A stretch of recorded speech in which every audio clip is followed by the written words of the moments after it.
Hi, I'm Dave Holbrook, one of the editors at JLC, here at JLC Live in Providence, Rhode Island. And I'm talking with Paul Malko. He's a mechanical engineer specializing in home energy performance. Let's just start by asking you, Paul, how do you quantify high performance? When everybody thinks of high performance, typically they're talking about just fuel consumption or heat loss or something like that. But I think high performance is quite a bit broader because there's very little that is as inefficient as a disposable building.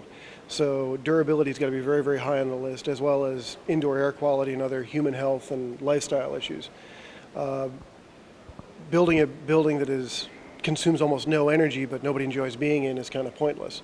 So I'd like to broaden the explanation of high performance to be a building that's durable, healthy, cost-effective, low maintenance, and consumes minimum energy. So how do you get there then? How do you get to high performance?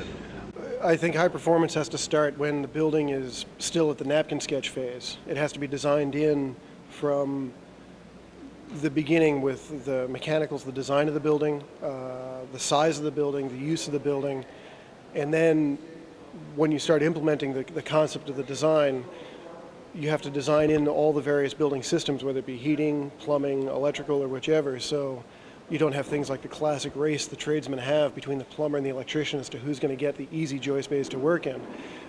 Plan out where those things are going to go so nobody's stepping on each other's toes and you don't wind up with maintenance problems or durability problems down the road. And when you're picking an envelope, our company makes SIPs, but there's several ways to do a high performance envelope. You have to understand that a lot of the building systems change, whether it be the sheathing system or the siding systems. High performance buildings almost always need mechanical ventilation because they intentionally don't leak very much.